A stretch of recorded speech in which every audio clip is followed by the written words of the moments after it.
In the last 6 years, I've placed over 50 vending machines on location that now generate more than 6 figures every single year. I have been documenting my entire journey on YouTube since I started, from the first ever machine to the 53rd vending machine that you guys saw me place in my last video. And over that time, you guys have also seen me quit my job, move into my first luxury apartment, lease multiple warehouses, and buy multiple vehicles for my vending business. And I do know there's a lot of you watching that want to do the exact same thing, so just know that the vending industry is a pretty simple concept. You buy a vending machine, put it on location, fill it up with Doritos, Coca-Cola, whatever you want, and you go back 2 weeks later to collect your cash and repeat the process. Of course, it is easier said than done and a ton of work that has to be done behind the scenes. So today, I'm going to walk you guys through step by step on how to properly start a vending machine business in 2025. And quick shout out to the sponsor of today's video, Nyax, for making this video possible. More on that later. Okay, so step number 1 is going to be to register your business, and this sounds kind of obvious, but trust me, I do get this question asked so many times.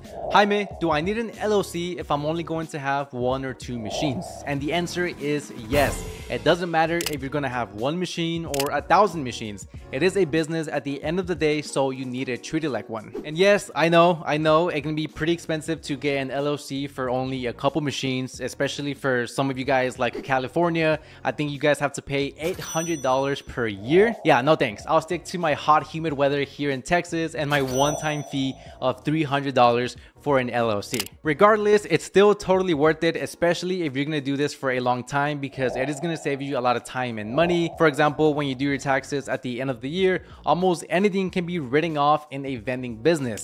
For example, the gas that you put in your vehicle when you go and fill up your machines, a portion of your rent and bills if you're going to be keeping your product in your garage or in one of your rooms. Now, disclaimer, I'm not a CPA, so double check some of this stuff. And I know there's at least one person that never listens, so just know that if you don't want to get an LLC and you're going to be running your business under your personal name, if a customer buys a moldy honey bun from one of your vending machines and gets sick and decides to sue you, they can go after your car, your house, and everything else that you own, not just your business. So keep that in mind. An LLC does give you a bit more protection. Anyways, before you do all this, you of course need a business name. So for example, the name of my company is called Vending Bites. Don't ask me why. It's literally the first thing that came to mind 6 years ago when I started, and I do wish I had a more sentimental, meaningful, heartwarming story on why I chose it, but no. But for you, on the other hand, it could be something more thought out. So for example, your last name plus vending, so that could be Rodriguez Vending. I don't know, is that kind of lame? Or you could also incorporate your city into it. So if you live in New Orleans, it could be Marty Vending. I don't know. Hopefully those are good. If not, if you're lazy also, you can just use ChatGPT and tell it to give you some vending business idea names, and I'm sure you can find something. Once you have your name ready to go, you can then go to a local print shop to get your logo done, some uniform shirts like the one I have here, and of course your business cards, which you are going to be handing out to customers when you go door to door. And now, congratulations, you are officially open for business. You can finally start looking for your first vending machine location, which leads me to step number 2. The age-old question: do you buy a vending machine before or after finding a location? Well, to be honest, there's no wrong or right answer, but since you guys are just getting started, I would recommend finding the location first. This way you don't buy the wrong type of vending machine for your location. For example, you don't want to buy 2 gigantic vending machines that hold 600 items each just to put it into a slow traffic barbershop that has 10 customers per day, or the other way around, you don't want to have a tiny vending machine in a huge location like a mall that has thousands of people in and out every single day. And whether you prefer sitting in your room and cold calling businesses all day or going out door to door handing out business cards, you need to know that there's no magical script, no secret handshake, no ancient vending ritual that's going to magically have the business owner say, "You know what? Yes, you can put your machine here." No, you literally just have to walk in and ask. For example, "Hi, my name is Jaime. I own a local vending machine company. The reason I'm calling is to see if you guys would be interested in vending machine services for your building." Sir, this is a grocery store. Of course, you want to go after locations where having a vending machine makes sense. You don't want to go after grocery stores, retail stores, or places like that because most likely they already sell snacks and drinks. So examples of great locations would be schools, auto shops, train stations, apartment complexes, literally any type of location where people hang around for a long time with zero access to snacks. If you are having trouble finding locations, sometimes you might see people that sell machines already on location. This could be because the vendor is maybe getting out of the business, and it might seem like a great idea, but it is a bigger risk because now you have to verify that you buy a good machine and it's working, and two, that the machine is actually making enough money to keep it at that location. Anyways, as soon as you do find a location, make sure to let them know when you're going to be dropping off the machine. I normally tell them around 2 weeks, so if you think it's going to take you longer, obviously let them know. This way you don't keep them waiting. But now pat yourself on the back because it's time to move on to step 3, buying your first credit card reader. This little device right here is how my customers are able to pay through credit cards, Apple Pay, and Samsung Pay. Believe it or not, 85% of my total sales last month came directly through my Nayax credit card readers, and this is a number that keeps growing every single year because the truth is cash is no longer king. Hey, don't get mad at me, here's the proof. In the last 30 days, this vending machine here made $231 with 20 cents, and $196.52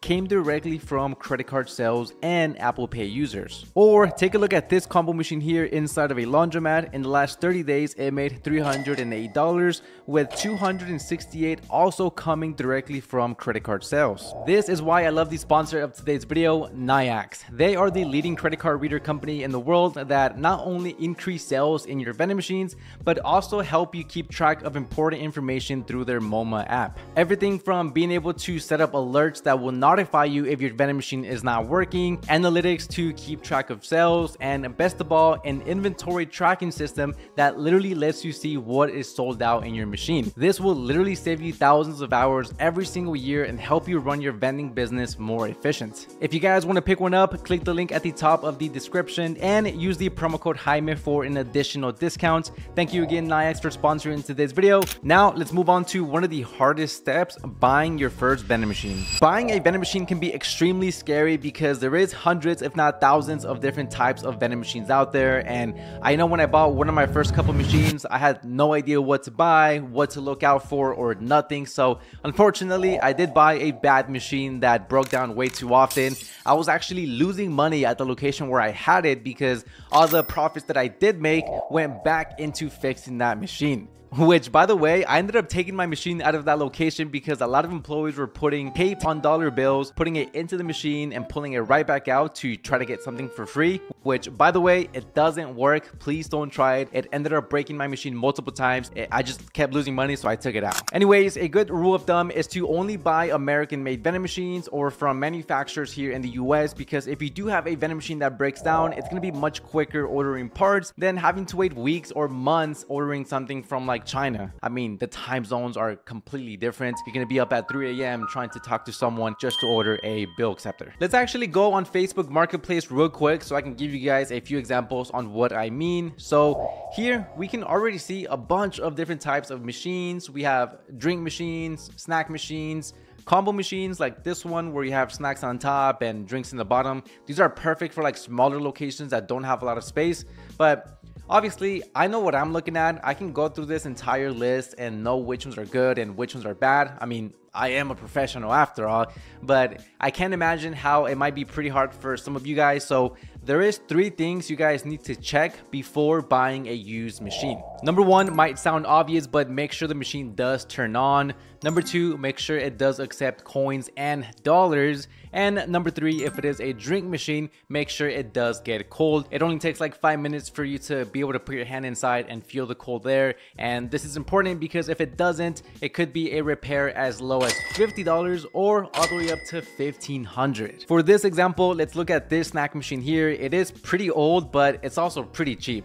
They do have it listed for $1,300 and they have a lot of information in the description. They do have the model number, which this is an American made machine, so it does already check off one of the boxes. They did upgrade their motherboard, so you are going to be able to attach a credit card reader to this machine. You can't do that with a lot of older machines, so be careful with that as well.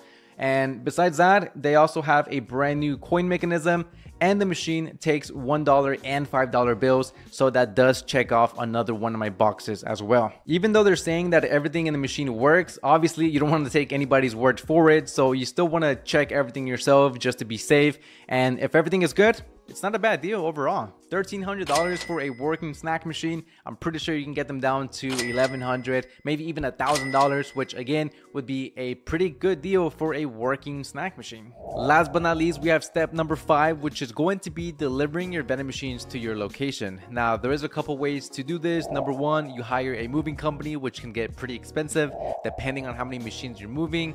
Or number 2, you rent out a U-Haul trailer or a truck and you move the machines yourself. Regardless, you are going to want some extra help with you, whether it's your dad, your brother, your grandma, your dog, anybody, because vending machines are 700 pounds each. And fun fact, more people get unalived every single year from vending machines than shark attacks. Another great tip is to actually bring all the snacks or drinks or whatever you're going to put in your machine. That way you can fill your machine before you leave. I see a lot of people install a machine for the first time and not fill it up until the day after or a few days later. I don't know why, but obviously you want to be making money from day one. So bring your product with you. That way you can have it stocked up and clean before you leave. And look, I will be honest, step number 5 could be the hardest step because sometimes the vending machine might not fit through their doorway, which of course you would want to make sure you measure doorways before dropping off the machine. But if you saw my last video, you saw me struggle because we couldn't fit a machine through the front door. Or sometimes the vending machine might be too ugly for the location and they want something newer and nicer. That's happened to me multiple times, so I've had to go out and buy a different machine after I've dropped it off. But again, this is all something that you learn over time, you get better at, and you perfect it. Anyways, that's pretty much it. Those are the 5 steps. Obviously, there is a lot more stuff that goes into it, like maybe what type of equipment to use, like pallet jacks or dollies, or maybe how to write a contract for your location. But of course, I can't fit everything into a 15-minute video. So if you guys still have other questions, drop a comment down below and I will be answering as many comments as I can. With that being said, now you guys know how to start a vending machine business in 2025. If you guys want a more in-depth video on how to grow a vending company, or maybe a video on why you shouldn't start a vending machine business, drop a like on this video. And that's all for today. I'll see you next week.